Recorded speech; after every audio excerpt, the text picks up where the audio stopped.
Las noticias, protagonistas y tendencias del momento. César Miguel Rondón, en Conexión Radio. La voz que cuenta la historia mientras ocurre. Muy buenos días.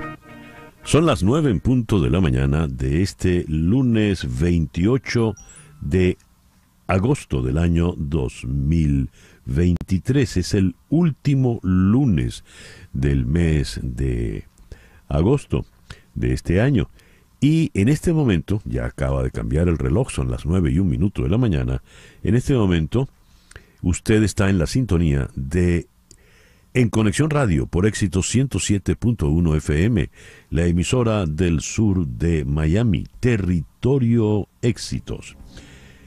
En este momento usted nos sintoniza por Éxito 107.1 FM, pero también nos puede usted sintonizar en su teléfono celular con la aplicación Actualidad Media Group. Esta aplicación usted la puede descargar de manera gratuita en su celular y también nos puede escuchar en éxito107.com, escuchar y ver, por supuesto, en éxito107.com. Recibo el saludo, de mucha gente amiga ya reporta la sintonía de En Conexión Radio. Por ejemplo, Rubén Núñez en Lima, José Alfredo Serpa en Santiago de Chile, José de Villa en Maracaibo, 35 grados a la sombra, con su abrazo estrangulante, como él dice, Luis Notaro en Caudare, Juan Bautista González en una Caracas que revienta de sol, Alexandra Medialdea en la isla de Mallorca, Saeda Bon en Orlando, Edgar Bravo en Madrid, doña María Alicia Sifontes está en Caracas, siempre tan consecuente, Nancy Teresa Herrera en Valencia, Venezuela.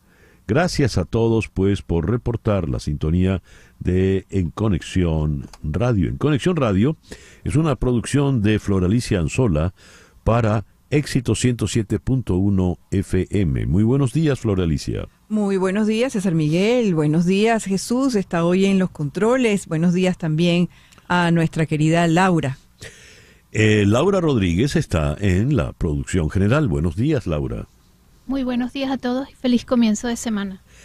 En Madrid, en la producción informativa, está Mariel Sofía Rodríguez. Buenos días, Mariel Sofía. Mandó saludos temprano, pero no lo pudo enviar grabado para este momento. Bueno, en la edición, montaje y en los controles está Jesús Carreño. Jesús, bienvenido al programa. Gracias, buen día y feliz comienzo de semana. Gracias. Y ante el micrófono, quien tiene el gusto de hablarle es César Miguel Rondón. Hoy es el día de San Agustín. Felicitaciones a todos los Agustín y Agustinas. San Agustín de Hipona, el padre y doctor de la Iglesia, el autor de las confesiones y sobre todo de la ciudad de Dios. Es el día de San Edmundo Arrowsmith, un mártir jesuita inglés. San Hermes, de origen griego, murió en Roma en el siglo II. San Moisés el Etíope, nunca lo había oído nombrar, esclavo y bandido egipcio que se convirtió al cristianismo. Y San Junípero Serra. Hoy es el Día Mundial del Síndrome de Turner. Cada 28 de agosto se celebra el Día Mundial del Síndrome de Turner, una enfermedad genética que afecta solo a mujeres con una incidencia de 1 en cada 2.500 niñas. El objetivo de este día es concienciar y sensibilizar a la población sobre esta enfermedad y fomentar la investigación en este campo. Cuando repasamos en el calendario astrológico de Enrico Mariani, tenemos que la luna está creciente en Capricornio, pero en breve, a las 10:32 de la mañana, entrará creciente en Acuario. La luna de Acuario es la luna de las sorpresas, es la luna de la innovación, es la luna de los amigos, es la luna para todo lo que tiene que ver con electrónica, computación, informática, en fin. Luna creciente en Capricornio y a partir de las 10:32 creciente en Acuario. Sol en Virgo y Mercurio retrógrado en este lunes 28 de agosto del año 2023. Cuando reparamos en las efemérides de este día, encontramos lo siguiente. El 28 de agosto de 1749 nació nada menos que Johann Wolfgang von Goethe, uno de los grandes pensadores, novelistas, poetas, dramaturgos alemanes. De él es el Fausto, de él son tantas obras tan importantes. El 28 de agosto de 1774 nació Santa Isabel Anna Bailey, primera santa católica de los Estados Unidos. El 28 de agosto de 1833, la esclavitud es abolida oficialmente en el Reino Unido y en sus colonias. El 28 de agosto de 1920, Estados Unidos le reconoce a las mujeres el derecho al voto. Pueden votar, ojo, solo las de piel blanca. El 28 de agosto de 1961 nace Jennifer Coolidge, quien en los últimos tiempos se ha hecho muy famosa, yo creo que como nunca antes, gracias a algunas series de televisión. 28 de agosto de 1963, hace 60 años se realiza una manifestación importantísima en la historia contemporánea de Estados Unidos, cuando se marcha contra el racismo en la ciudad de Washington. El doctor Martin Luther King pronuncia allí, en el Mall de Washington, su famoso discurso I have a dream, yo tengo un sueño. El 28 de agosto de 1973, un terremoto de 7.3 grados en la escala de Richter azota a los estados mexicanos de Veracruz, Puebla, Oaxaca, Tlaxcala, Morelos y Guerrero, dejando un saldo de entre 1.200 y 3.000 muertos. El 28 de agosto de 1977 se inician las obras para la construcción de la línea 1 del metro de Caracas, con perforación del túnel en el sector de Gato Negro con destino a Propatria.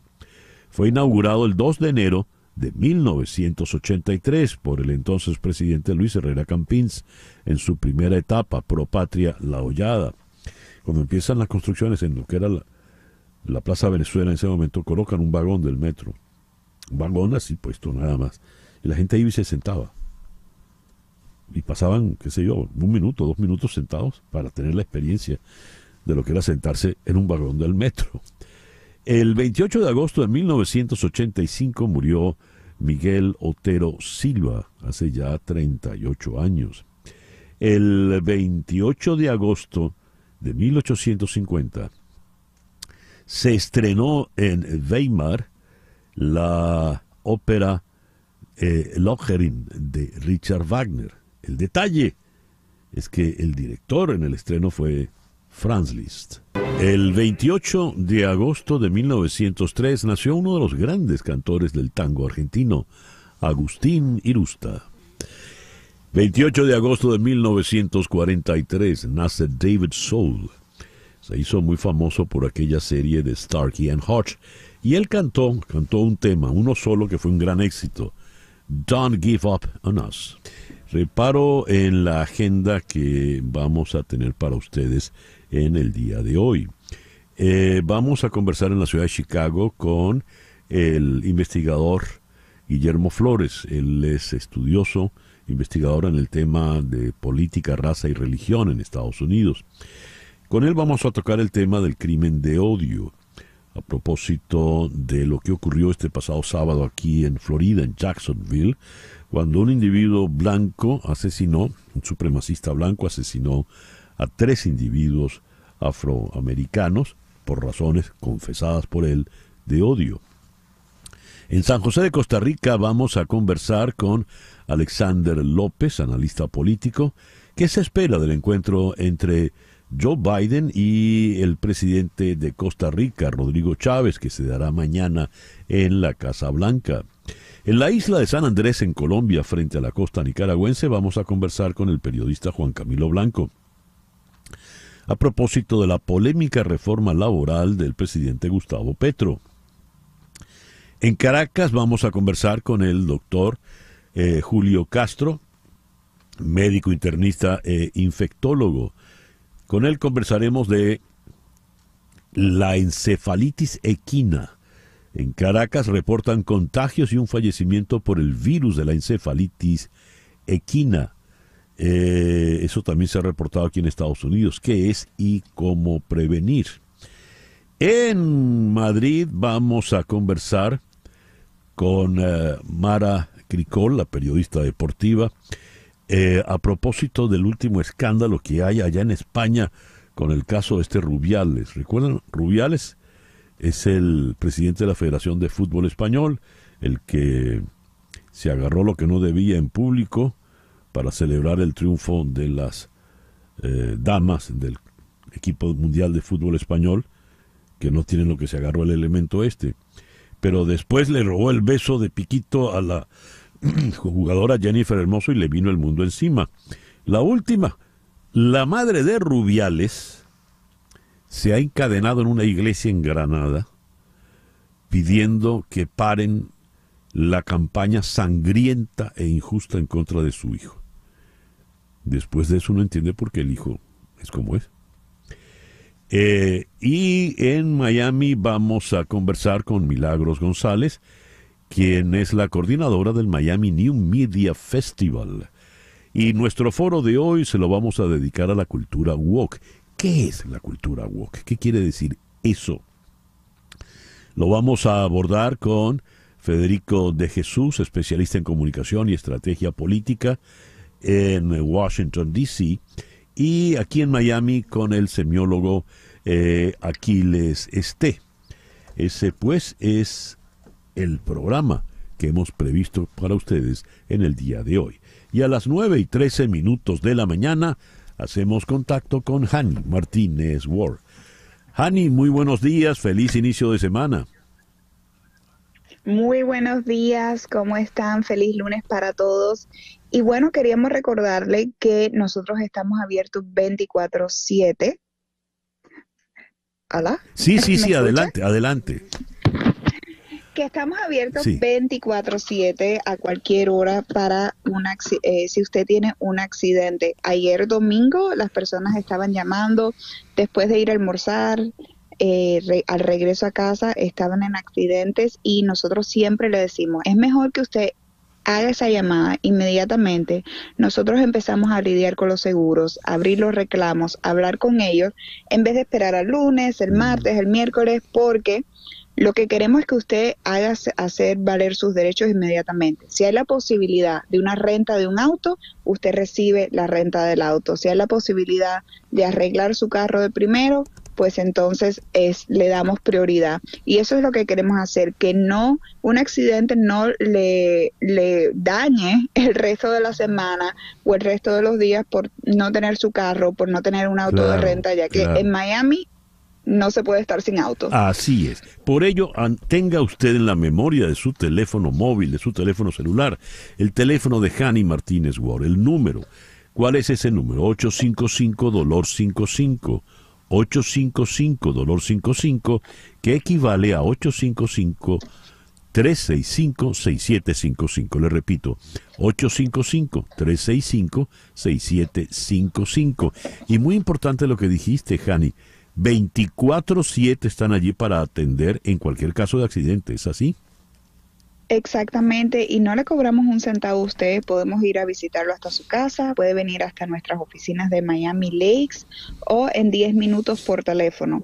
Cuando usted nos contrata desde el principio va a tener un mejor resultado. Por ejemplo, acabamos de cerrar un cliente que nos llamó desde la escena del accidente, siguió todos nuestros pasos y pudo obtener, después de su tratamiento médico, $120,000 por sus lesiones y ahora quiere comenzar su nuevo negocio con esa compensación monetaria. Mira qué interesante esto.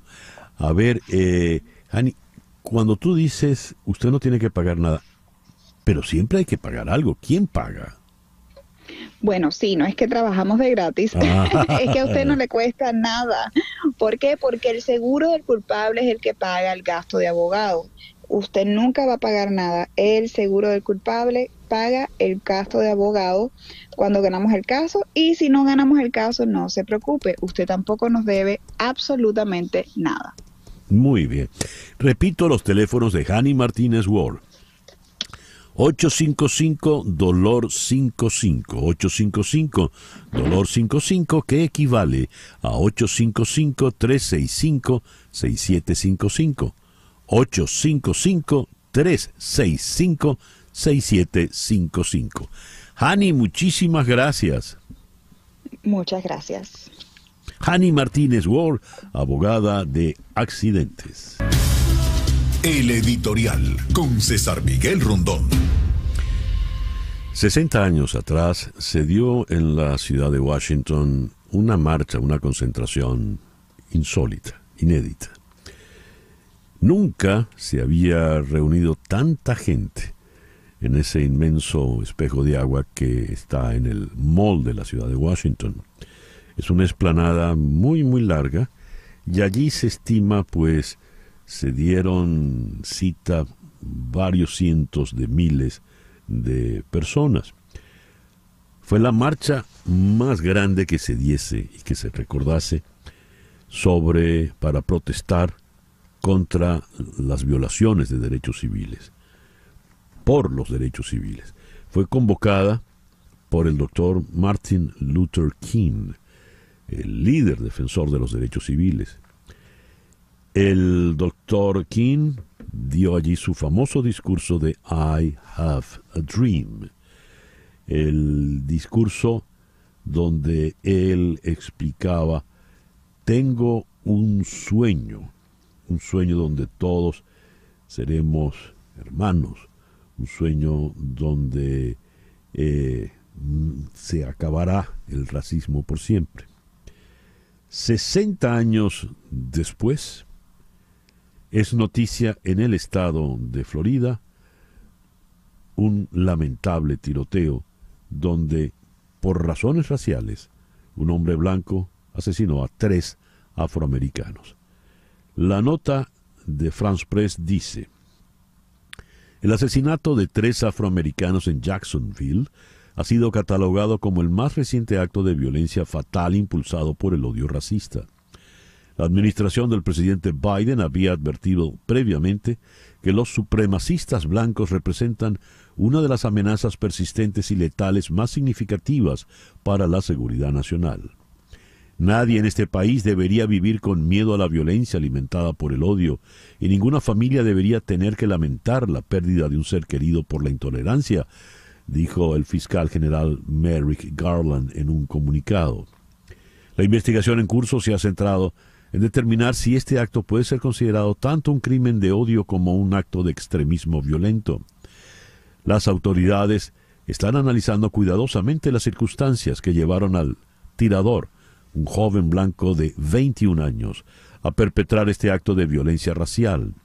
Según informes del FBI, el individuo tenía un historial de odio hacia las personas afroamericanas y su ataque fue motivado por su ideología racista. El presidente Biden condenó el tiroteo. Tenemos que decir de manera clara y contundente que no hay sitio para el supremacismo blanco en los Estados Unidos. Debemos negarnos a vivir en un país donde las familias van a la tienda o al colegio con el temor a ser asesinados por el color de su piel, dijo el presidente, y agregó: el silencio es complicidad y no debemos permanecer callados. Esto 60 años después de I Have a Dream. Pareciera que el tiempo no ha pasado. 9:21 de la mañana, una pequeña pausa y ya regresamos en Conexión Radio por Éxito 107.1 FM. En un momento regresamos con César Miguel Rondón en Conexión Radio por Éxitos 107.1 FM. Noticias de Estados Unidos con César Miguel Rondón en Conexión Radio. La noticia fundamental, por supuesto, es la que nos remite a Jacksonville, con este crimen de odio donde un supremacista blanco de 21 años asesinó a 3 afroamericanos. Y como comentábamos en el editorial, esto ocurre 60 años después del famoso discurso I Have a Dream de Martin Luther King. ¿Qué ha pasado en estos 60 años? ¿O es que no ha pasado absolutamente nada? Vamos a la ciudad de Chicago. Allí está Guillermo Flores, quien es investigador sobre los temas de política, raza y religión acá en los Estados Unidos. Guillermo, muy buenos días. Muchísimas gracias por atendernos. Muy buenos días. ¿Cómo están? Guillermo, a ver, ¿cómo podemos explicar 60 años después del discurso del Dr. King un crimen como el de ayer? Como el del sábado, perdón. Creo que primero tenemos que remontarnos a lo que King planteaba, ¿no? Porque finalmente el King que nosotros recordamos en I Have a Dream no es el King de los años finales, ¿no? En los años finales él tiene discursos mucho más duros y más pesimistas respecto de la dirección en la que iba Estados Unidos, ¿no? En términos raciales. Y creo que mucha de su crítica también iba en la conexión entre racismo y visiones religiosas que fomentaban ese racismo, ¿no? Entonces aquí creo que habría que discutir algo que es un tema que se está empezando a discutir más desde la academia últimamente, que es el tema del nacionalismo cristiano blanco, ¿no? ¿Por qué no hay una solución? O sea, probablemente por la forma como Estados Unidos y los estadounidenses, principalmente blancos, han internalizado la idea de qué es una nación o qué es Estados Unidos, ¿no? Como nación para ellos. ¿Y qué es para ellos Estados Unidos como nación? Aquí quiero ser claro en que no es para todos, pero sí para un buen sector, sobre todo de aquellos que se consideran cristianos y principalmente protestantes, ¿no? Hay una idea, este mito, que es el mito de una nación cristiana, ¿no? Que Estados Unidos, que seguramente los has escuchado tú, lo hemos escuchado muchos latinos también, la idea de que Estados Unidos fue fundada por padres fundadores que fueron blancos, que instituyeron sus leyes en base a principios presuntamente cristianos, pero en realidad la visión que se tiene de Estados Unidos y que está fomentado debajo de esta visión religiosa es una visión que sostiene la supremacía blanca, ¿no? Por ejemplo, si nosotros pensamos, cualquier persona tú le preguntas, usted imagínese un americano en su mente. Lo más probable es que la persona inmediatamente piense en un hombre blanco cristiano y además heterosexual. Entonces, eso plantea una visión de qué es Estados Unidos para un gran sector de la nación. Entonces, ¿por qué no se resuelve el tema del racismo? ¿Por qué parece que no avanzamos y vemos más de estos casos? Es porque simplemente hay una percepción de qué es Estados Unidos para un sector, ¿no? Y claro, uno dice, ¿cómo combatimos esto, no? Hay formas, ¿no?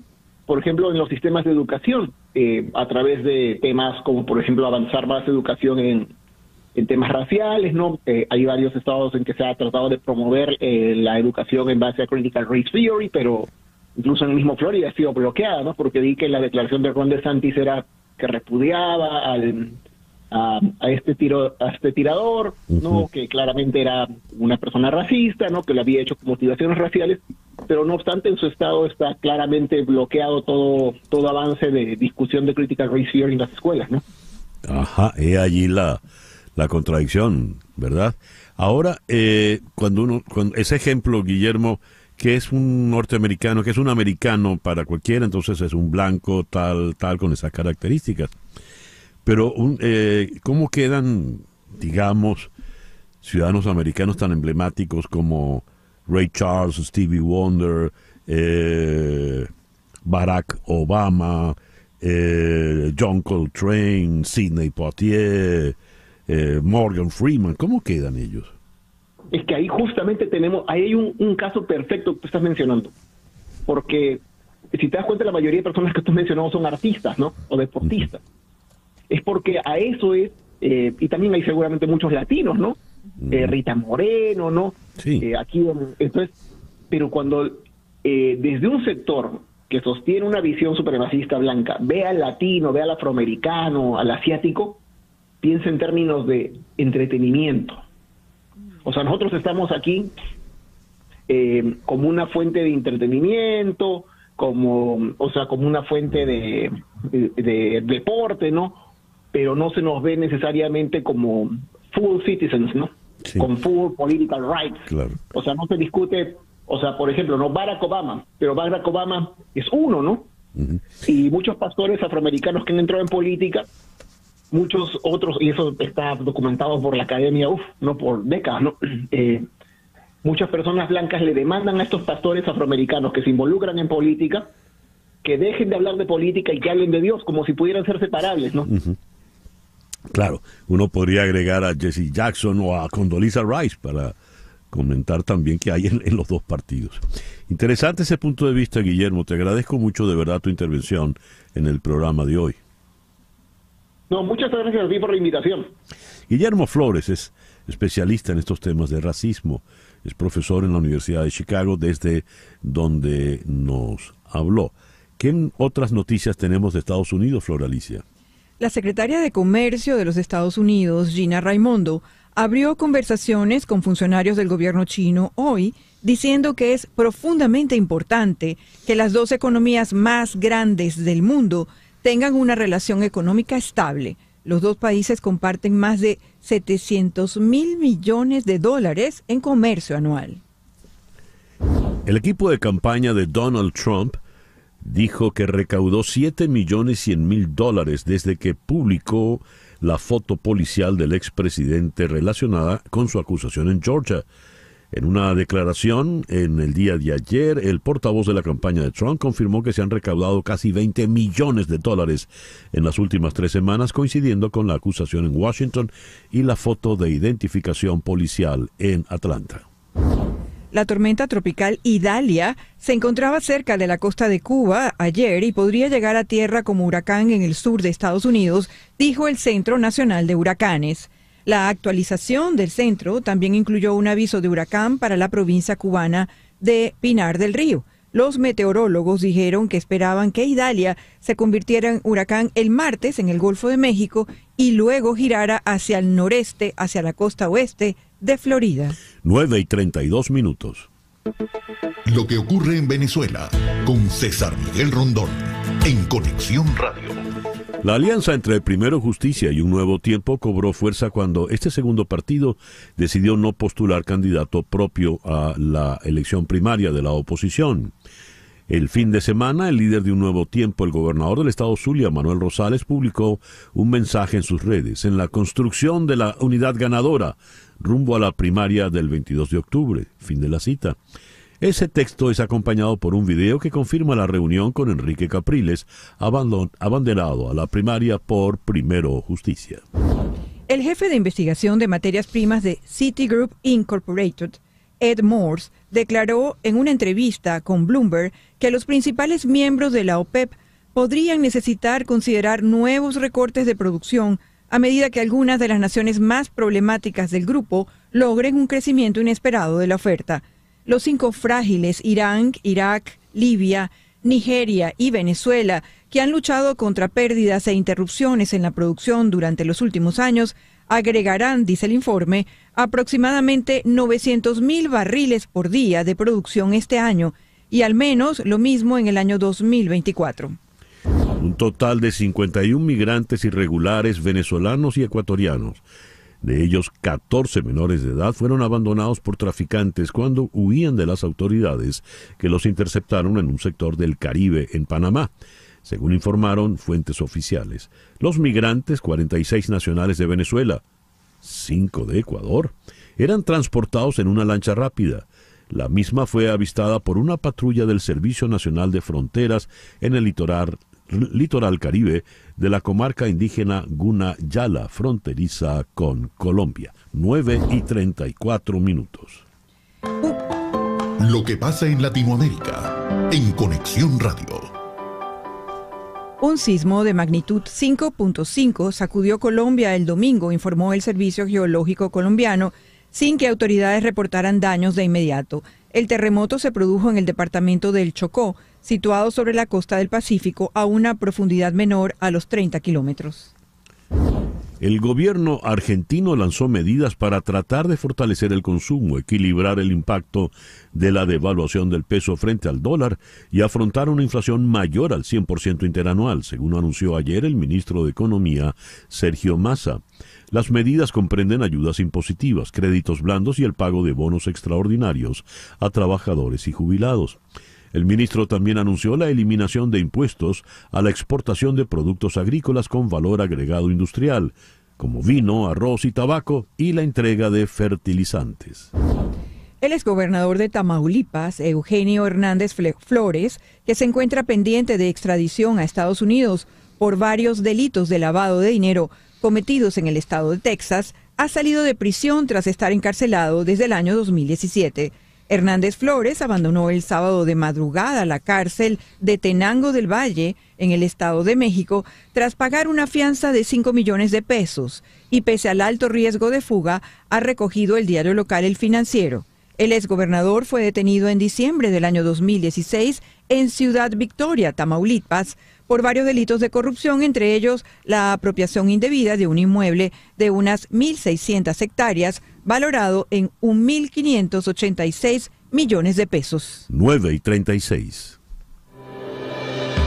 Las noticias del otro lado del mundo. En Conexión Radio. Nunca en la historia de Canadá ha habido incendios forestales tan destructivos como los de este verano, con cerca de 6.000 fuegos que, alimentados por el cambio climático, han quemado una superficie equivalente a Grecia. Los expertos dicen que esto es solo el comienzo. El ministro canadiense de Medio Ambiente y Cambio Climático, Steven Guilbeault, realizó este fin de semana la primera visita de un alto cargo del país norteamericano a China en 4 años. Guilbeault, que se reunió el pasado viernes con el ministro de Ecología y Medio Ambiente de China, Wang Runqiu, declaró que 2 temas importantes que quiere plantear son las reducciones de las emisiones de metano y un objetivo global de energía renovable. El Comité de Instrucción de Rusia confirmó ayer que se ha identificado el cadáver del que fuera el líder de la compañía de mercenarios Wagner, Yevgeny Prigozhin, y de los otros 9 fallecidos en el siniestro de su avión ocurrido el pasado miércoles. Según este Comité de Instrucción ruso, la identidad de los ocupantes del avión fue confirmada por los análisis comparativos de ADN. El magnate industrial ruso Oleg Deripaska, considerado cercano al Kremlin, estimó en una conversación con EFE que el conflicto en Ucrania entrará en una desescalada dentro de unos 18 meses, provocado por el desgaste de las fuerzas, al tiempo que se retractó de su postura crítica sobre la economía rusa, asegurando que sobreestimó el impacto de las sanciones internacionales de la que él mismo es objeto. Roma. El Papa Francisco se mostró preocupado ante la posibilidad de que la desinformación y las noticias falsas, que considera como el primer pecado del periodismo, busquen influir en la opinión pública. Dijo textualmente: la desinformación es uno de los pecados del periodismo, que son 4, a saber, la desinformación, cuando un periodista no informa o informa mal; la calumnia, que a veces se usa; la difamación, que es diferente a la calumnia pero destruye; y el 4º pecado, el amor al escándalo. Esto lo dijo el Papa en un comunicado. Francia va a prohibir las abayas en las escuelas públicas en nombre del laicismo, ya que el gobierno francés considera que estas túnicas amplias que cubren el cuerpo de las mujeres, de la cabeza a los pies, ocultando las formas originarias de países musulmanes, son un vestido de identificación religioso.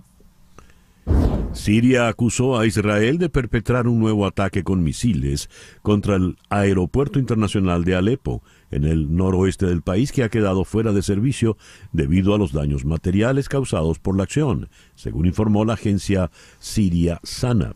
La aviación israelí lanzó los proyectiles sobre las 4:30 hora local desde un punto del mar Mediterráneo ubicado frente a las costas sirias, lo que provocó daños en las pistas del aeródromo, según la agencia, que cita a una fuente militar no identificada. Fuerzas israelíes están matando a niños palestinos casi sin rendición de cuentas en territorio ocupado, según EFE. Un uso ilegal de la fuerza letal que debe acabar, denunció en un comunicado la ONG Human Rights Watch, que insta a los aliados de Israel y a la ONU a presionar para poner fin a esta práctica. Este 2023, los menores palestinos muertos por disparos del ejército o policía de fronteras son al menos 34. 9:40 de la mañana, una pequeña pausa y ya regresamos con nuestro foro en el día de hoy sobre la cultura woke. ¿Qué es woke en Estados Unidos. W-O-K-E. Woke. ¿Qué será eso? Ya regresamos. Esto es En Conexión Radio por Éxito 107.1 FM en Miami. En un momento regresamos con César Miguel Rondón en Conexión Radio por Éxitos 107.1 FM. Sintonizas a César Miguel Rondón en Conexión Radio por Éxitos 107.1 FM. Son las 9:42 de la mañana. Contratar los servicios de un abogado de inmigración es un asunto serio, porque establecerse en Estados Unidos requiere de trámites que debes realizar con abogados con experiencia y conocimiento. Y ese, precisamente, es el caso de las abogadas de Canelo Fadul Immigration, especialistas en visas de inmigración, laboral, familiar, humanitarias, entre tantas otras, que suman más de 55 años de experiencia, asesorando desde la solicitud de la visa hasta la obtención de la residencia y posterior ciudadanía. Si necesitas asesoría en materia migratoria, llama por favor al 844-8MIGRAR. 844-8MIGRAR, que equivale a 844-864-4727. Repito, 844-864-4727. Di que llamas de mi parte y la primera consulta es gratis. También puedes escribir a inmigraya@canelofadul.com. Canelo Fadul Immigration, reputación, confiabilidad y efectividad. ¿Qué es WOC? WOC podríamos traducirlo literalmente como el pasado del verbo wake. To wake es despertar, WOC, desperté. Pero este término en realidad es bastante más complejo. No tiene que ver con la mera acción de despertar después del sueño, no. Esto entra en una jerga que tiene que ver con posturas políticas espinosas, nada subliminales ni oníricas, en el discurso político actual en los Estados Unidos. Para tener una idea, el gobernador de este estado de Florida, Ron DeSantis, se considera anti-woke. Antidespertar sería la traducción.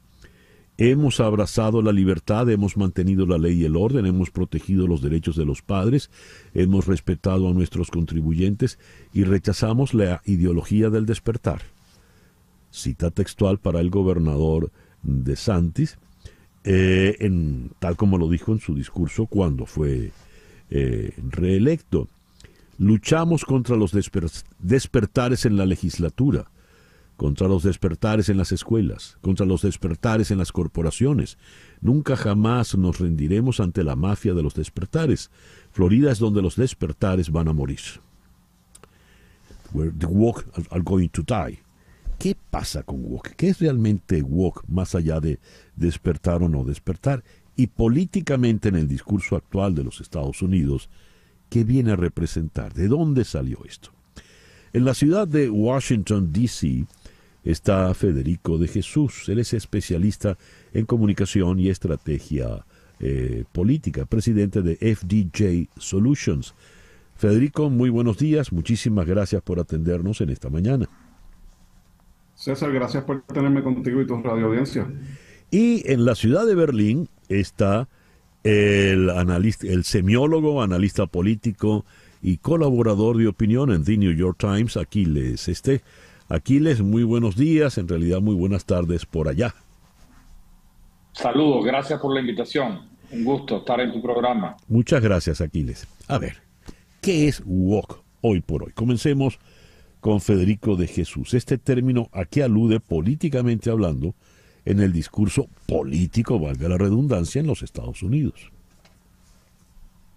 Bueno, vamos a empezar porque en realidad la raíz no es política, tiene ramificaciones e implicaciones políticas, pero como tú mencionas, la traducción es despertar al hecho y la historia de Estados Unidos, que por muchos años y todavía en algunos rangos, aunque ya no tanto, tuvo políticas de segregación y de discrimen racial. Cuando el movimiento de Black Lives Matter surgió luego de varios incidentes de abuso y de matanzas de policías a ciudadanos inocentes americanos, pues se despertó este movimiento de enseñarle al país y confrontarlo con su historia racial, que aunque ha habido mucho progreso con la ley de los derechos civiles, el movimiento que lideró Martin Luther King, que de hecho fue el 60 aniversario de la marcha en Washington, todavía hay progreso por lograr, y se ha tergiversado por los enemigos de los que quieren que Estados Unidos no confronte su historia y no se sobreponga a ese pasado oscuro, racismo y de prejuicio. Así que se le ha dado un giro político,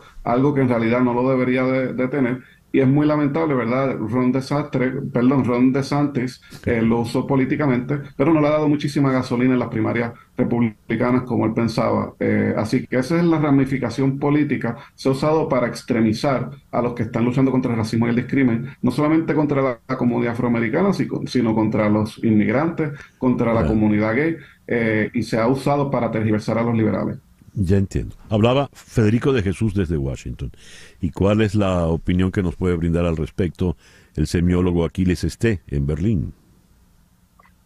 Pues mira, César, no creo que exista una definición estándar, así académica, de la cultura woke. Lo que sí podemos describir aquí son varias de sus principales implicaciones. Una de ellas, yo creo, es el hecho de que es una cultura, una manera de comportarse y de pensar que asume que no es suficiente tolerar la presencia, las conductas, los hábitos, la manera de pensar de las minorías morales, étnicas, raciales, sino que hay que promoverlas. Y a mí ese me parece exactamente el dato más inquietante, o que le resulta más irritante a muchas personas, a muchas comunidades, no solamente entre los Estados Unidos, sino en todas partes del mundo. Pongo un ejemplo, es decir, respecto de la cultura gay o la cultura bisexual o la cultura transexual. Para la cultura woke no es suficiente que tú toleres a los homosexuales. Esto no es suficiente para la cultura woke. Es imprescindible que esas culturas, la cultura LGBT en este caso, por poner un ejemplo, sea promovida. Y ese me parece a mí es el aspecto más inquietante de la cultura woke. Es decir, si tú eres alguien que tolera a los homosexuales, para la cultura woke eso no es suficiente. Tú deberías promover a los homosexuales. Y eso, bueno, eso tiene implicaciones en la economía, implicaciones en la cultura, implicaciones en la música, implicaciones en todos los órdenes de la vida social. Curioso, ¿por qué yo tengo que promover algo que en lo personal, por ejemplo, no me interese? A mí no me interesa el aeromodelismo, por ejemplo. Me parece muy bien que haya aeromodelismo y que haya gente que disfrute con el aeromodelismo.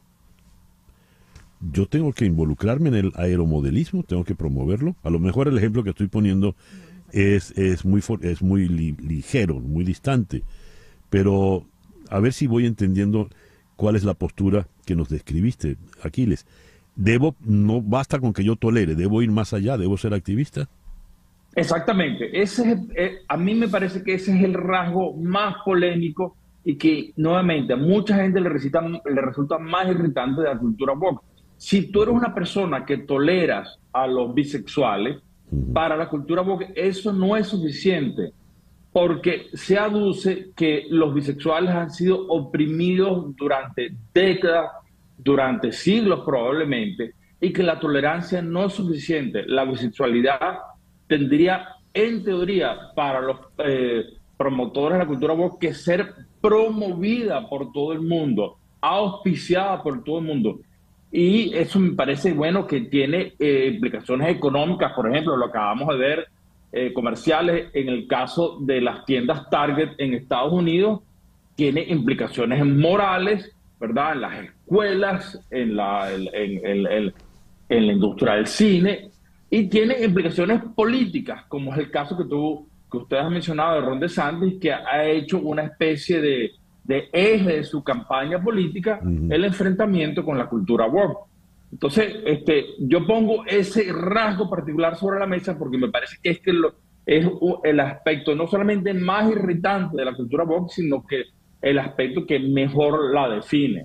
Ahora, hablaba Aquiles, semiólogo desde Berlín, pero hay otros aspectos. Por ejemplo, Federico de Jesús en su intervención nos comentó el tema de la historia. Cuando se trata de revisar la historia, puntualmente la historia de los Estados Unidos, desde el punto de vista woke, la idea es ampliar esa revisión histórica, a lo que se le opone los que no estarían de acuerdo con la cultura woke. ¿Es así, Federico? No, nadie quiere revisar. Lo que tiene el problema es que aquí, ¿verdad? Si vamos a hablar de las implicaciones políticas, como tú comenzaste la locución, César, Sí. vamos a tomar otra vez el caso de Ron DeSantis. Estados Unidos tiene una historia y no se trata de revisarla, se trata de enseñarla. Y en algunas escuelas están tratando de prohibir que se enseñe la historia del pasado esclavista y racista de Estados Unidos, a la vez que también los progresos tangibles en los derechos civiles. O sea, se puede enseñar uno sin enseñar el otro y no se puede tapar el cielo con la mano. Y yo no creo que la cultura woke lo que quiera es que obligue a todo el mundo a promover ninguna cultura. By the way, ser gay no es una cultura, es algo genético. Se trata de celebrar los logros de los derechos civiles y el que no le guste no tiene que entrar en esa conducta. Pero se trata también de nuevo, no prohibir libros y no prohibir la libertad de que en las escuelas se enseñe la historia como es y no como algunos quieren que fuera. Así que estos temas obviamente son polémicos. A nadie se le está obligando a ser bisexual, a nadie se le está obligando a ir a marchar a favor de los LGBTQ, pero sí se debe enseñar en las escuelas los derechos tangibles que se han logrado y por qué hemos llegado a ser un país multicultural. A algunos no les gusta que Estados Unidos sea un país multirracial y multicultural, y a otros pues quieren que simplemente negar que Estados Unidos tiene un pasado oscuro de discrimen. Y eso pues mira, en muchos países alrededor del mundo, tú estás en Alemania, de repente imagínate que en Alemania digan, no se va a hablar de los nazis en las escuelas. Pero ¿qué es eso? ¿Cómo uno puede progresar si no aprende de los errores del pasado? Flora Alicia, nuestra productora, Flora Alicia Anzola, quiere hacer una pregunta. Sí, se le quisiera hacer a Aquiles, y tiene que ver un poco con el lenguaje de los jóvenes, el tema digamos, de la conciencia, de generar esa conciencia, tiene mucho que ver con la visión que tienen los jóvenes, los millennials y la generación que les sigue. ¿Qué información puedes brindarnos al respecto? Bueno, yo creo que las generaciones más jóvenes han abrazado en grueso muchos de los postulados de la cultura woke en ese aspecto particular que yo mencioné más temprano, de promoción de los derechos de minorías oprimidas, de las mujeres, de sectores raciales que han sufrido discriminación histórica. Y es un fenómeno que han sabido captar una serie sobre todo de empresas que yo hoy en día las llamo polimerciales. Son empresas comerciales que han entendido que para mantener su vigencia en el ámbito comercial necesitan abrazar, posicionarse con mucha precisión sobre un número de temas políticos y sociales muy precisos. Entonces, nuevamente, no solamente un fenómeno ideológico, no solamente un fenómeno moral, sino es un fenómeno prácticamente que tiene una escala que si no te adhieres a él, no tienes garantizada tu supervivencia en el ámbito comercial. Entonces, un ejemplo, un número, perdón. Aquiles, por favor, ¿podrías dar un ejemplo de ese tipo de empresas que mencionas?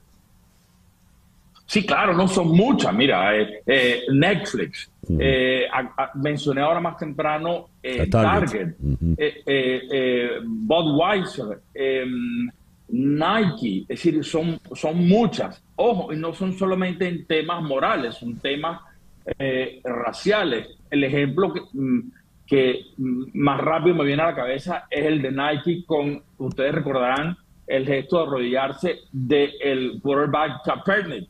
Que aprovechó Nike para hacer una campaña exitosísima, tanto en Estados Unidos como Europa, con el propio Kaepernick como imagen de la marca Nike.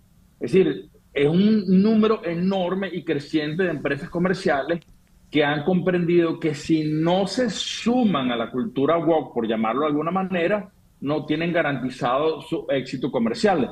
Entonces, es un tema también de mercadeo. Yo particularmente en mi práctica comercial como mercadólogo diario, bueno, tengo que confrontar la necesidad que tienen algunos clientes de mercadearse en los segmentos más jóvenes, millennial concretamente, y tienen que abrazar mensajes clásicamente, digamos así, si cabe el término, woke. Ya, hablaba Aquiles, semiólogo. Hay un detalle interesante con relación a esto que mencionaba y se lo quiero preguntar a Federico de Jesús. Federico comentó, por ejemplo, cuando Ron DeSantis abraza las causas anti-woke, confiaba en que le iba a ir muy bien políticamente, pero por lo visto no ha sido así.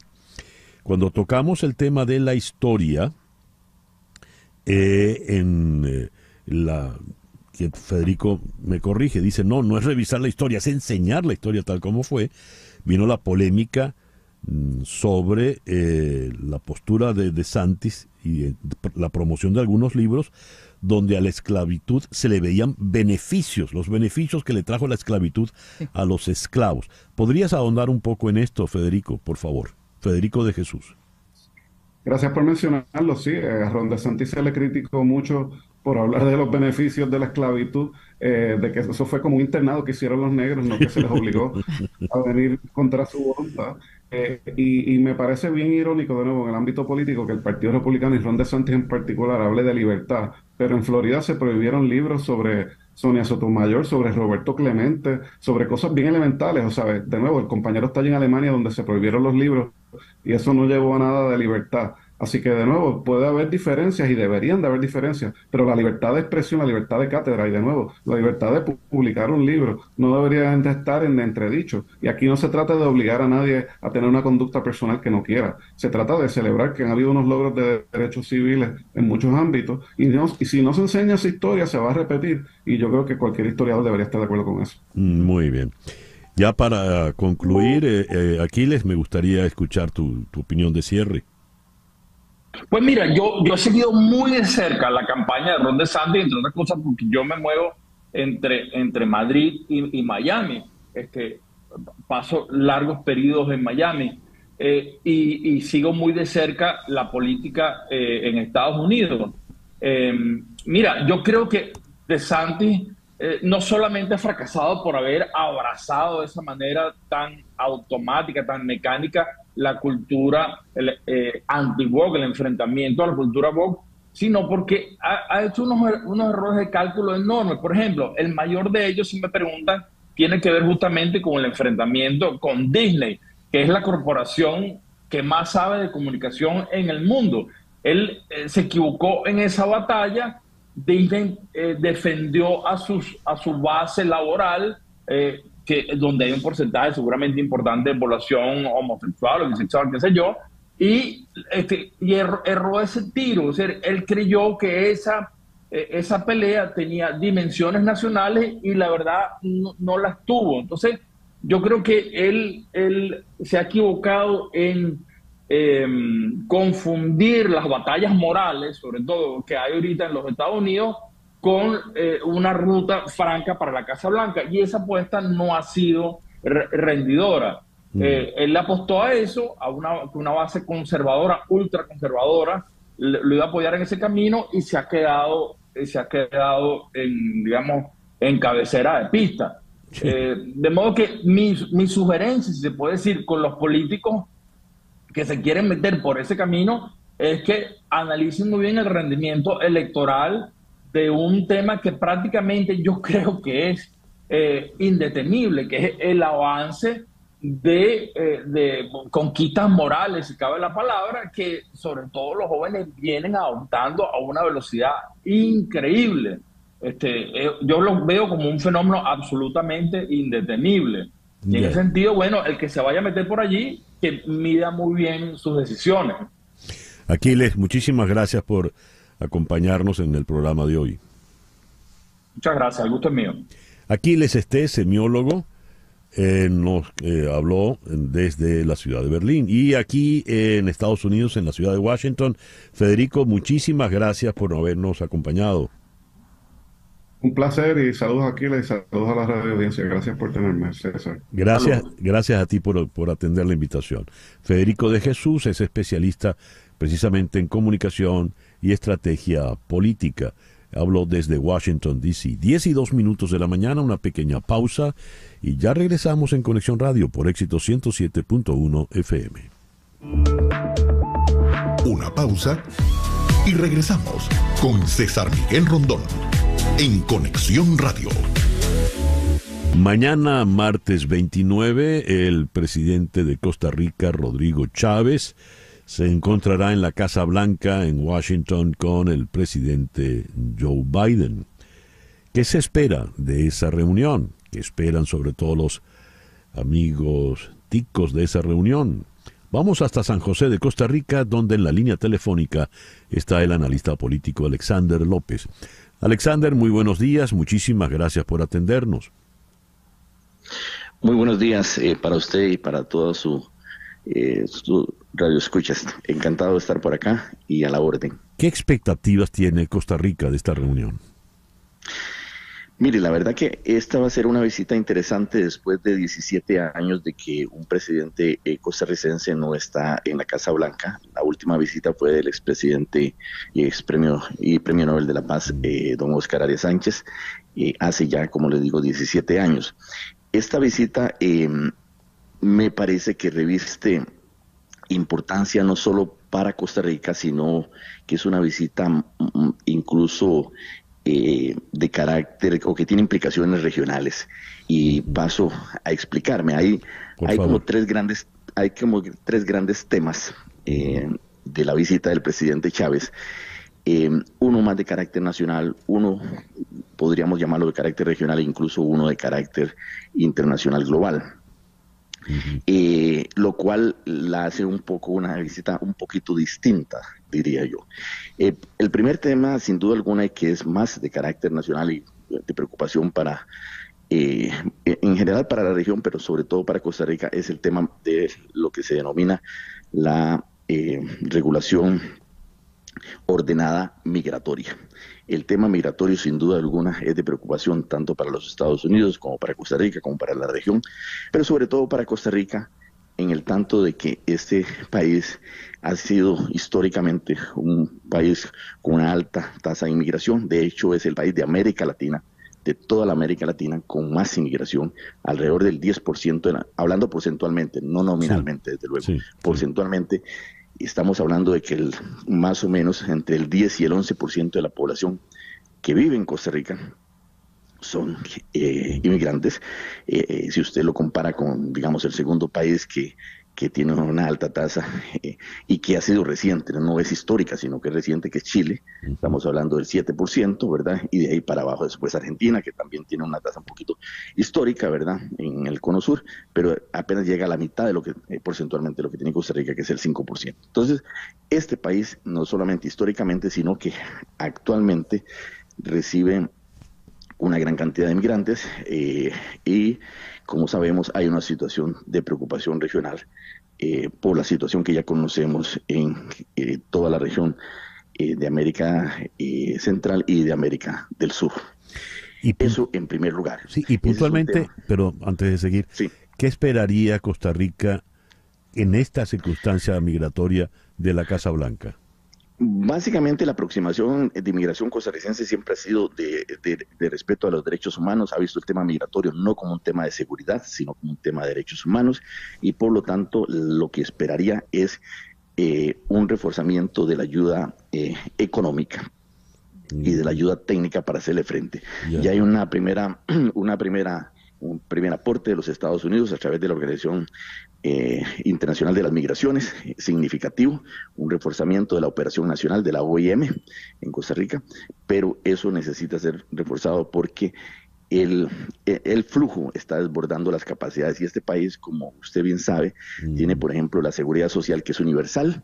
Aquí no se le cobra a nadie menor de edad por seguro social, y eso está implicando costos altísimos para el Estado costarricense debido al Estado de Derecho y sobre todo el Estado de Seguridad Social que ha gozado históricamente Costa Rica. Entonces va más por la parte económica y por la parte de ayuda económica y técnica, ¿verdad? Sí, iba a agregar usted algo más. Sí, eso referente a la primera dimensión que citaba.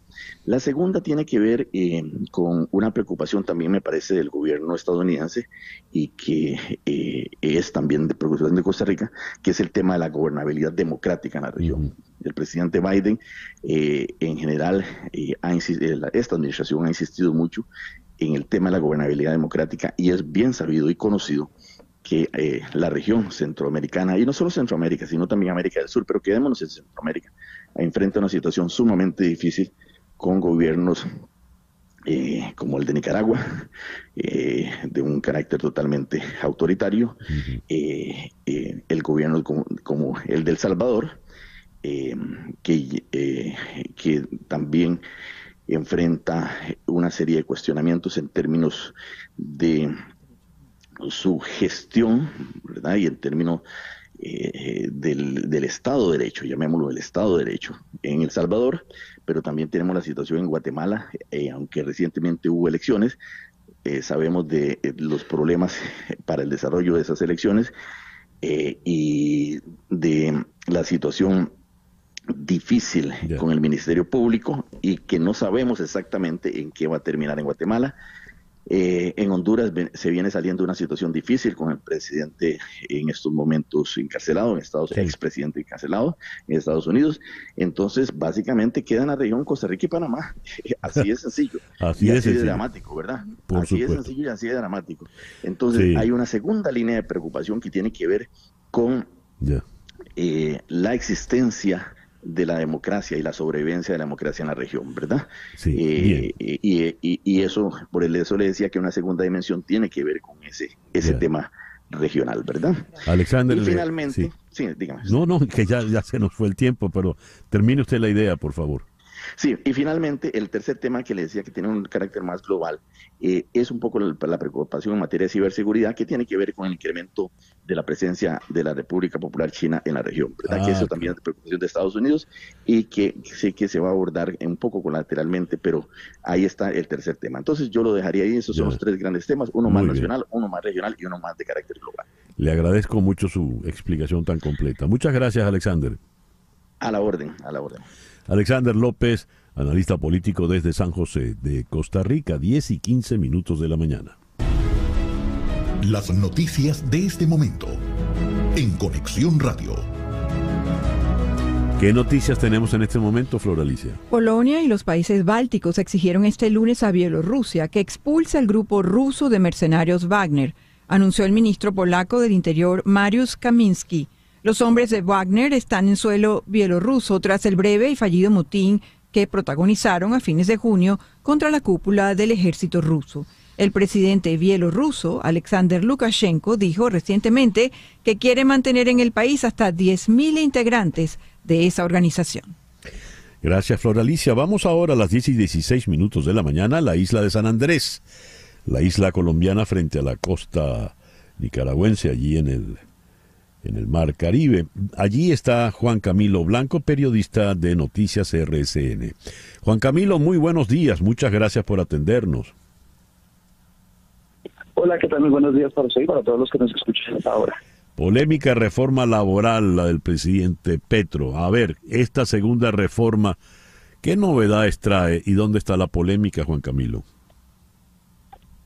Bueno, realmente empezando por el tema de la concertación, porque el gobierno nacional en su primer intento de esta reforma hizo todo un evento, la presentó, y esta segunda vez ya lo hizo, dirían algunos, por debajo de cuerda, no hubo esa concertación.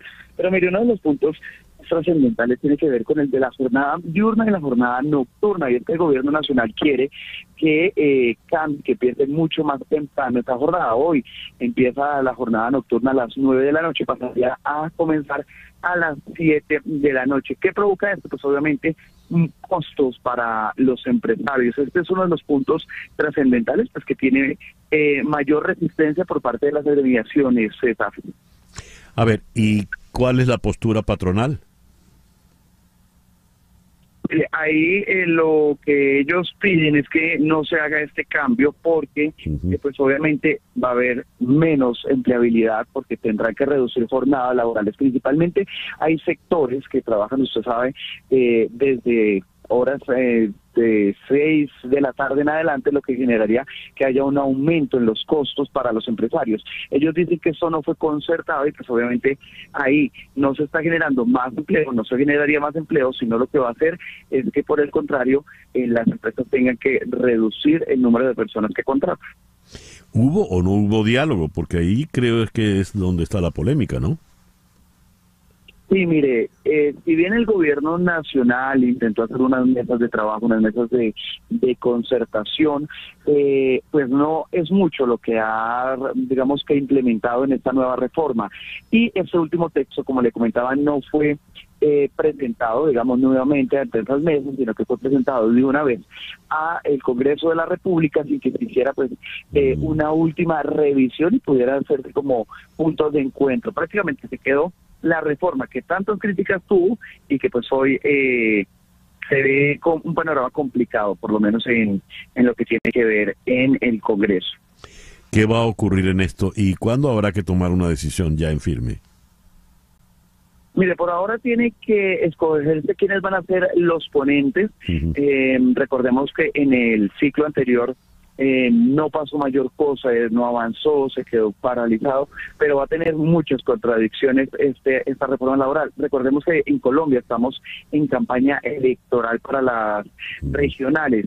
Los congresistas poco están sesionando, si no ha avanzado ni siquiera la reforma de la salud, que ya hace bastante fue radicada y que ya ha tenido su primer debate, pues realmente no tiene mucho futuro, por lo menos en avanzar rápidamente, porque también están haciendo presión de los gremios y quieren ser escuchados. Ya.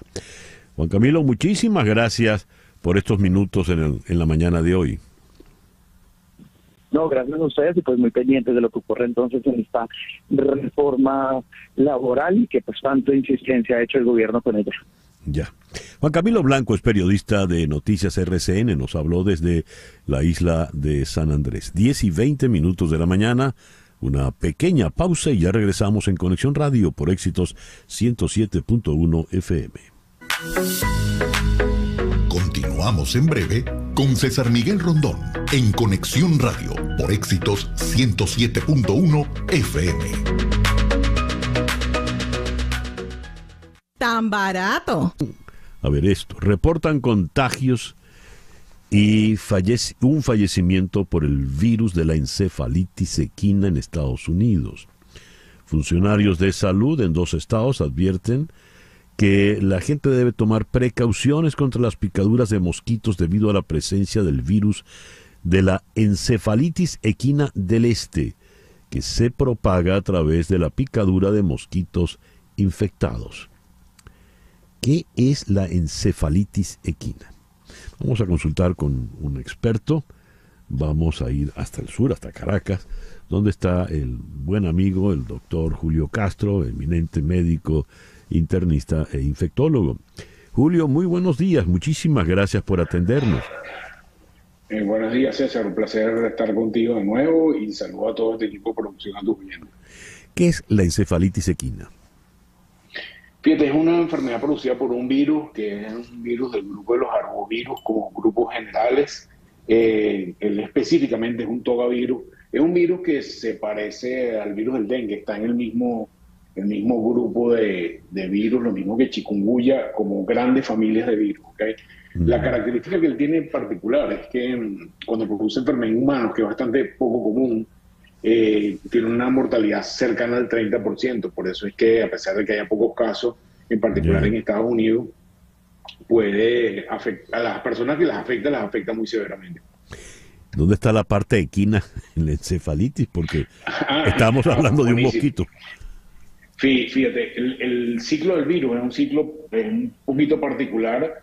El virus se mantiene en su ciclo selvático entre los pájaros y unos mosquitos especiales que son del género Culex, uno que se llaman Culicea, unos mosquitos particulares que solamente pican a las aves. Ahí se mantiene en entorno selvático. Buena parte de estos virus son virus zoonóticos, es decir, viven en un entorno de origen selvático y ellos extraordinariamente salen al humano. En este caso particular, lo que pasa con estos virus es que en el momento que empieza la migración de las aves, habitualmente en el verano del hemisferio norte, se modifican sus hábitos migratorios, es decir, salen de la zona donde ellos viven habitualmente, este tipo de mosquitos, para poder sobrevivir y tener que picar y tener sangre de otros huéspedes, eventualmente saltan y pican a otros mosquitos, por ejemplo, o pican a otros animales intermediarios, donde los cuales están los equinos, es decir, burros, caballos y otros huéspedes grandes. Y al traducir, ellos pueden pasar el virus desde el entorno zoonótico al entorno de los equinos, y eventualmente el humano está en ese ciclo externo. Y en este ciclo externo empiezan a haber otros vectores, es un poco complicado por eso este ciclo, donde están ya mosquitos mucho más comunes para nosotros los humanos, que son el Culex y los Aedes. Los Aedes, que son el que transmite dengue, por ejemplo, que conocemos muy bien en América Latina. En este ciclo equino, se llama, que es un ciclo de calle ciega para los equinos y para los humanos. Es decir, un equino que está infectado con el virus de la encefalitis, a pesar de que lo pique un mosquito que sea antropófago, no lo puede transmitir al humano. Es decir, no hay transmisión entre animales grandes, entre equinos entre ellos, ni entre equinos y animales. Pero el mosquito que tiene las condiciones, habitualmente son condiciones de zonas pantanosas, que está picando, puede eventualmente desde el entorno zoonótico transmitirse al humano, y aquí es donde el humano entra azarosamente en la cadena de transmisión del virus de la encefalitis. ¿Y en el humano ya qué características tiene? Fíjate, es una enfermedad muy parecida al principio de dengue, es una enfermedad febril muy aguda que evoluciona muy rápidamente en 3 a 4 días. La característica fundamental es que produce encefalitis o meningitis, es decir, una persona que tiene un cuadro, digamos, viral bastante común, diríamos, empieza a tener dolor de cabeza insoportable, alteración del estado de conciencia, o sea, empieza a estar confundido, no entiende las cosas y posteriormente puede caer en coma si la evolución de la enfermedad sigue, y esto en el curso más o menos de una semana. Hay que hacer notar que hay encefalitis que tienen nombres toponímicos. Por ejemplo, hay una encefalitis equina venezolana y eso es un virus específico, ¿ok? Hay encefalitis de San Luis. Hay algunos tipos de virus subespecialidades que están localizados en algunas zonas geográficas específicas. En el caso de los Estados Unidos, la encefalitis equina, el monitoreo que tiene el CDC en los últimos 15 años, básicamente se han visto casos en la zona media de Florida, del estado de Florida, algunas zonas del noreste de los Estados Unidos, fundamentalmente Massachusetts, Maine y la zona noreste alta, y algunos casos asociados al Midwest en la zona de los lagos, fundamentalmente Illinois y otros estados del Midwest. Pero, digamos, cuando ves muchos casos, como en el año 2019 hubo 23 casos, pero por la característica del origen de lo que les comenté, que es particularmente mortal, es porque hay quizás mucho ruido en este momento en relación a eso. Esta se llama del este, encefalitis equina del este. ¿Qué características tiene? Mira, la característica fundamental que podemos identificar por lo que te comenté de los casos clínicos, clínicamente es indistinguible la encefalitis equina del este de una encefalitis de otra causa. Hay otros virus que producen encefalitis, hay, por ejemplo, el virus del herpes puede producir encefalitis, hay otras bacterias que pueden producir encefalitis. Cuando uno tiene un paciente que tiene una manifestación del sistema nervioso, para los médicos es una emergencia. Es decir, una persona adulta que tiene un dolor de cabeza insoportable más de 24 o 48 horas, que no se controla, tiene que ir al médico. ¿Okay? Y cuando llega un paciente con estas condiciones, el examen físico, si hay irritación del sistema meningio, que lo hacemos con una maniobra muy simple al lado del enfermo, estamos obligados a hacer una punción lumbar. Y en la punción lumbar nos va a decir hay inflamación del cerebro. Posteriormente viene otro examen y dice, ok, si el cerebro está inflamado, ¿por qué está inflamado? Hay diferentes causas de ello. Lo característico es que esta enfermedad de la encefalitis equina típicamente se produce en verano, o se produce fundamentalmente en verano por la explicación que yo ya dije del tema de la migración de los pájaros, pero también porque es el momento donde en el hemisferio norte hay muchas actividades más al aire libre. La gente hace campamentos, se va de pesca, se va y duermen en tiendas de campaña y expone al ser humano a las zonas donde hay el virus de forma zoonótica. Como les dije, habitualmente en esta zona de pantano, zonas pantanosas o zonas acuosas, es donde se produce típicamente la enfermedad. ¿Qué tratamiento lleva una vez detectado, Julio? no hay tratamiento, no hay un tratamiento específico para este virus. Es un virus que básicamente nos enfocamos en tratar de mejorar las condiciones neurológicas de los pacientes, es decir, evitar que tengan edema cerebral, manejo de la fiebre. Como dije, tiene un 30% de mortalidad las personas que tienen manifestaciones neurológicas como encefalitis y meningitis, y el 50% de ellos tienen algún grado de impacto posterior de disability en el sistema nervioso central, lo cual lo hace particularmente peligroso por esta razón. Entonces, la moraleja es que para las personas cuando tienen estos síntomas, fiebre, asociados a síntomas neurológicos, hay que ir al médico inmediatamente, porque hay que hacer todo un despistaje de estos y otros virus que pueden producir enfermedades clínicamente similares. Julio, muchísimas gracias por estos minutos en el programa de hoy. César. Siempre un placer estar con ustedes. Un gran abrazo. Gracias. Del doctor Julio Castro, destacado médico internista e infectólogo en la ciudad de Caracas. Son las 10:32 de la mañana. De Caracas vamos ahora a cruzar el Atlántico. Llegamos a la ciudad de Madrid, donde hay una noticia, un giro sorprendente en el caso de Rubiales. Luis Rubiales se ha hecho muy conocido, que no muy popular, a raíz del incidente que ocurrió cuando el equipo femenino español gana el campeonato mundial en Sydney. Allí él tiene una serie de gestos no precisamente apropiados, y la culminación es cuando le roba un beso nada consensuado, según la futbolista Jenny Hermoso.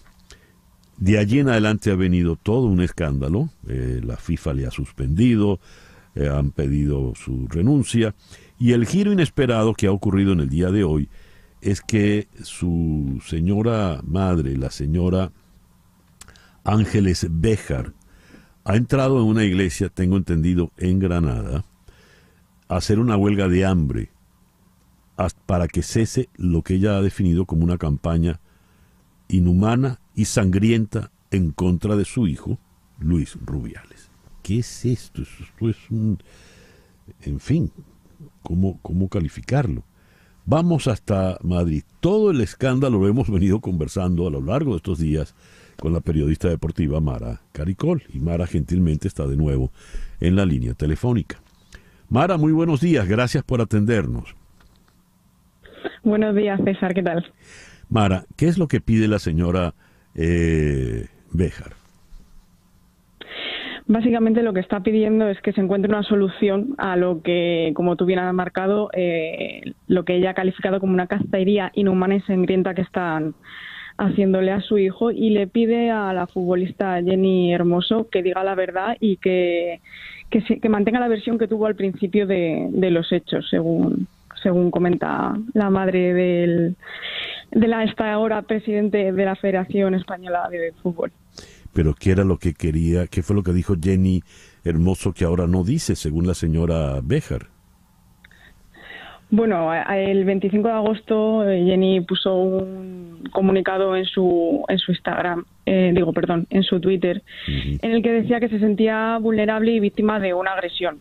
Entonces yo creo que por ahí va el asunto, ¿no? Porque al principio yo creo que Jennifer no fue muy consciente tampoco de lo que ocurrió, solo dijo que no le gustó. Y bueno, yo creo que la madre pues está intentando forzar de que pues la jugadora diga que fue lo que dijo Rubiales en la asamblea en la que no dimitió, que fue algo impulsivo y debido a la emoción de haber ganado el campeonato mundial. Ahora, a todas estas, ¿qué es lo que está pasando allá en España? Porque uno, lo que ya hemos comentado, Mara, la pena de que el triunfo maravilloso de la selección española haya quedado totalmente opacado por este incidente Rubiales. Pero ¿y ahora qué es lo que se pretende? Pues bueno, es verdad que es una pena, ¿no? Que todo haya quedado enturbiado, un hecho tan histórico y tan bonito para una selección femenina que se merecía y se merece todo lo bueno. A ver, La madre yo creo que no deja de ser una madre y lucha Claro. por su hijo. Es verdad que lo ha hecho de manera que, según nos dicen, lo ha hecho por su propia iniciativa. Y de hecho dicen que el propio Rubiales no lo sabía hasta que ha ocurrido el hecho. Bueno, yo creo que la madre, después de que la comisión disciplinaria de la FIFA este fin de semana ha decidido suspender por 90 días a Rubiales de toda actividad relacionada con el fútbol a nivel nacional e internacional, pues yo creo que, y viendo todo lo que se está formando, pues yo creo que la madre ha actuado así por una cuestión de ser madre, ¿no? De proteger a su hijo. Ahora mismo, en estos momentos, hay una reunión de las territoriales de la Federación que van a ver qué hoja de ruta se marcan después de todos los hechos que se están aconteciendo, y esta tarde el presidente del Consejo Superior de Deportes, Víctor Francos, dará una rueda de prensa para explicar los pasos que llevarán a cabo el organismo en relación a las denuncias presentadas contra Luis Rubiales. Mara, cuesta entender todo este embrollo. ¿Quién va a tener la solución? El Rubiales no va a ir a hablar con su mamá, a persuadirla. En fin, la señora es una señora mayor. ¿Qué edad tiene la señora a todas estas? No sé la edad que tiene, pero vamos, sí, es una señora mayor. De hecho, han ido bastantes familiares a la iglesia, que está en la iglesia de la Divina Pastora de Motril, en Granada. Sé que han ido familiares a llevarle agua y a llevarle la medicación, así que la señora tiene que ser bastante mayor. Está dentro con una tía de Luis Rubiales, que también está ahí dentro, y por ahora no sabemos nada de si se habrán puesto en contacto madre e hijo. Bien, ¿y las autoridades del fútbol? Ahora mismo están ahí. Ahora mismo están allí. Bien. Sí. ¿Y qué dice la opinión pública? ¿Qué se oye allá en los medios, en la calle, Mara? Bueno, a ver, lo de la madre de Luis Rubiales, pues todos damos por hecho que es una madre defendiendo a su hijo, pero claro. Bueno, en temas generales todos estamos de acuerdo en que Luis Rubiales debe dimitir. Ahora mismo está suspendido, ¿no? Durante 90 días, pero bueno, creemos que debe dimitir. Tiene que haber como una reorganización de la federación, porque creemos que con todo esto va a ser muy difícil que continúe de manera, digámoslo, limpia, sin que cree siempre debate, porque se está generando un foco en la federación bastante grave, porque ya se está viendo todo como muy turbio, como que no se hacen las formas de la manera correcta. De hecho, muchas jugadoras de la selección femenina han dicho que hasta que Rubiales no renuncie o no dimita, no quieren ser convocadas por la selección española. También incluso hay jugadores como Borja Iglesias, que ha dicho que él no quiere ser convocado para la selección masculina de fútbol mientras Rubiales siga siendo presidente. Hay bastante presión para que Rubiales lo deje, porque esto ya no tiene salida más que salga, pero Rubiales, bueno, quiere seguir luchando. Ya. Bueno, qué giro tan espectacular e insólito ha tenido todo esto. Mara, muchísimas gracias por atendernos en la mañana de hoy, en la tarde de hoy para ti. Muchísimas gracias a vosotros. Mara Caricol es periodista deportiva. Con ella hemos venido haciendo la cobertura de todo el escándalo Rubiales, Jennifer Hermoso, pero no nos esperábamos esto, terminar hablando de la madre de Rubiales encadenada en una iglesia en Granada. Bueno. 10:40 de la mañana, una pequeña pausa y ya regresamos en Conexión Radio por Éxito 107.1 FM en Miami. Una pausa y regresamos con César Miguel Rondón en Conexión Radio. En la ciudad de Miami vamos a la nueva edición, la 18ª edición del Miami New Media Festival. Y al frente de ese festival, en su 18ª edición, está Milagros González. Milagros está en la línea telefónica. Buenos días, Milagros. Hola César Miguel, buenos días. Gracias por tenernos de nuevo en esta nueva edición del Miami New Media Festival. Bueno, es que lo primero es felicitarte, porque ya 18 ediciones hay que verle la cara, ¿no? Bien, sí, somos mayores, ya adultos. Ya lo creo. A ver, ¿qué hay para esta 18ª edición? Bueno, en esta 18ª edición decidimos tomar el tema curatorial del Global Healing, de la sanación global, porque tenemos ya varias ediciones en las cuales hemos tratado el global warming, la guerra y la paz, la necesidad de paz, también post-cuarentena, el COVID, lo que nos pasó durante el COVID. Entonces este año decidimos tomar un tema que nos ayudara a sanar. Entonces estamos llamando a los artistas a producir video artwork relacionado con el tema de la sanación global, de nosotros y del mundo.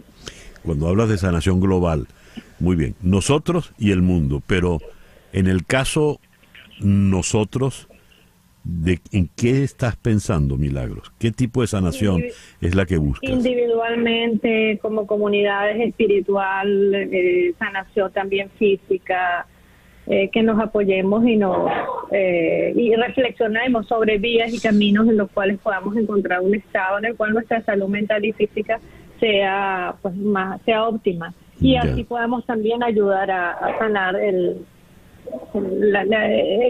ambiente, los países, etcétera. Sí, Floralicia te tiene una pregunta, Milagros. Sí, Milagros, ¿cuántos videos han recibido ya y van a presentar?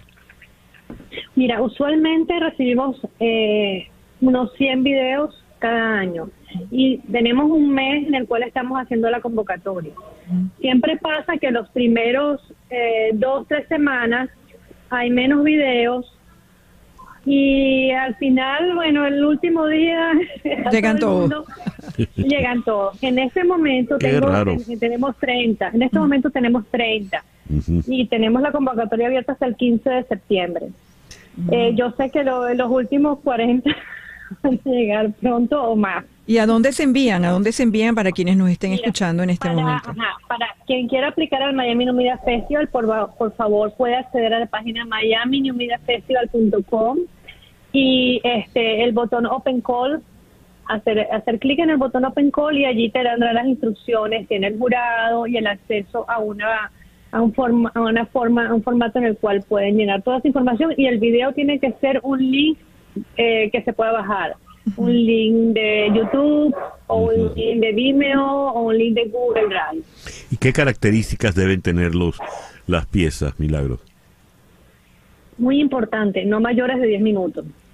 Si es más de 10 minutos quedan automáticamente descalificadas porque son demasiado largos. Las piezas de videoarte suelen ser cortas y este es un grupo, una exhibición que presenta looks, grupos de 5 videos por pantalla. Entonces es muy fuerte, muy pesado para el visitante si son demasiado largos. Muy bien. Repite por favor los datos. Para aplicar al Miami New Media Festival, por favor vayan a la página web miaminewmediafestival.com, hacen clic en la opción Open Call y allí tienen toda la información de cómo llenar de cómo aplicar, y ahí directamente aplican. Muy bien. El link debe ser, el video tiene que ser un link que sea downloadable, YouTube, Vimeo o Google Drive. Descargable, buenísimo, gracias. Milagros, muchísimas gracias y mucho éxito en esta 18ª edición. Ok, bueno, y buenos días. Buenos días, Milagros González, coordinadora del Miami New Media Festival en su 18ª edición, 10:49 de la mañana. Las noticias de este momento en Conexión Radio. Y ya para cerrar, ¿qué noticias tenemos, Floralicia? El cantante Mehdi Yarrahi fue detenido este lunes en Teherán, días después de que las autoridades judiciales iraníes presentaron una denuncia contra él por publicar una canción en la que llama a las mujeres a quitarse el velo. El popular músico pop publicó el viernes la canción Roo Sarito, que significa tu velo en persa, en la que llama a las iraníes a quitarse el hijab y muestra su apoyo a las protestas que sacudieron el país el año pasado. El velo opcional es solo una de las serias demandas del pueblo oprimido de Irán, que ha sacrificado muchas preciosas vidas para lograr la libertad y la democracia. Esto se lee antes del comienzo del video musical de casi 4 minutos de duración. En el video aparecen mujeres sin velo, bailando, y en la canción suena Mujer, Vida, Libertad, el lema de las protestas. Increíble, ¿no? Uno te escucha leerlo, que se va a quitar y hasta casi pudiese ser algo muy subido de tono. No es tan sencillo como quitarse el velo. Así es. Que por lo visto es algo extremadamente pecaminoso en Irán. Gracias, Flor Alicia. 10:50 de la mañana. En Conexión Radio fue una producción de Flor Alicia Anzola para Éxito 107.1 FM, con Laura Rodríguez en la producción general, Mariel Sofía Rodríguez en la producción informativa, Jesús Carreño en los controles, y ante el micrófono, quien tuvo el gusto de hablarles, César Miguel Rondón.